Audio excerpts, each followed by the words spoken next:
तोला संग मा घुमाला हूँ। सुन मोर मयारू मैं नवो चल तोला संग मा घुमाला हूँ। मोर मायारू दाना रे ए चलते संग मा घुमाला बे। सुन मोर मायारू दाना रे ले चलते संग मा घुमाला बे। छत्तीसगढ़ के देवी देवता के जम्मो दर्शन कराला हूँ। छत्तीसगढ़ के देवी देवता के जम्मो दर्शन कराला बे। तोर मयारू मैं नवो चल तोला संग मा घुमाला हूँ। सुन मोर मायारू दाना रे ले चलते संग मा घुमाला बे।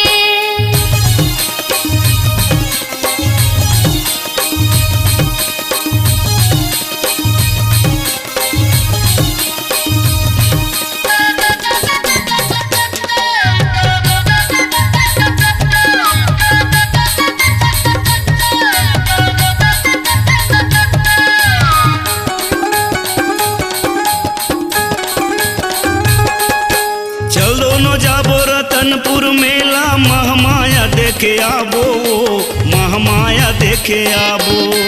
राजन के गंगा जल लेके शिव भोला माँ चढ़ावो, शिव भोला माँ चढ़ावो।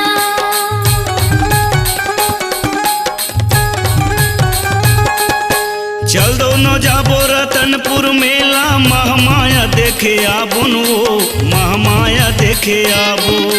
राजन के गंगा जल लेके शिव भोला माँ चढ़ावो, शिव भोला माँ चढ़ावो। सुन मोर मयारू मैं नवो चल तोला संग मा घुमाला हूँ। सुन मोर मायारू दाना रे ले चलते संग मा घुमाला बे।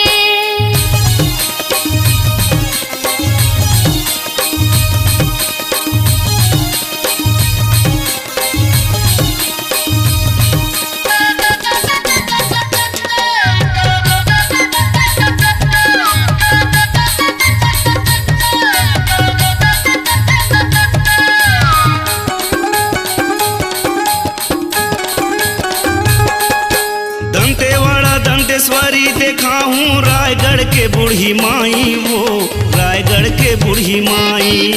मुरबा के सर्व मंगला ले जावे, चापा के मन कराई, चापा के मन कराई।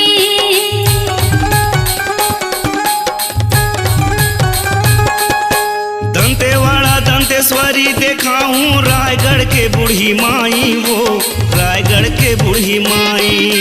मुरबा के सर्व मंगला ले जावे, चापा के मन कराई, चापा के मन कराई। सुन मोर मयारू मैं नवो चल तोला संग मा घुमाला हूँ। सुन मोर मायारू दाना रे ले चलते संग मा घुमाला बे।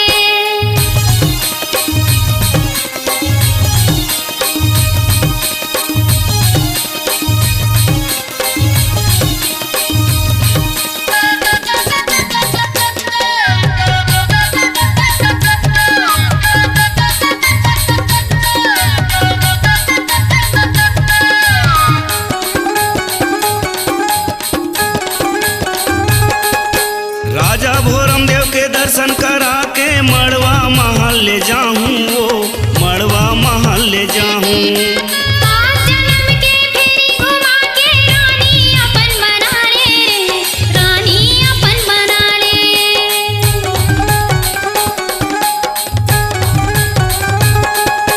राजा भोरम देव के दर्शन करा के मड़वा महल ले जाऊं वो, मड़वा महल ले जाऊं। 5 जन्म के फेरी घुमा के रानी अपन बना ले, रानी अपन बना ले। सुन मोर मयारू मैं नवो चल तोला संग मा घुमाला हूँ। सुन मोर मायारू दाना रे ले चलते संग मा घुमाला बे। छत्तीसगढ़ के देवी देवता के जम्मो दर्शन कराला हूँ। छत्तीसगढ़ के देवी देवता के जम्मो दर्शन कराला बे। सुन मोर मयारू मैं नवो चल तोला संग मा घुमाला हूँ। सुन मोर मायारू दाना रे ले चलते संग मा घुमाला बे। सुन मोर मयारू मैं नवो चल तोला संग मा घुमाला हूँ। ले चलते संग मा घुमाला बे। चल तोला संग मा घुमाला हूँ। ले चलते संग मा घुमाला बे। चल तोला तोला संग मा घुमाला हूँ।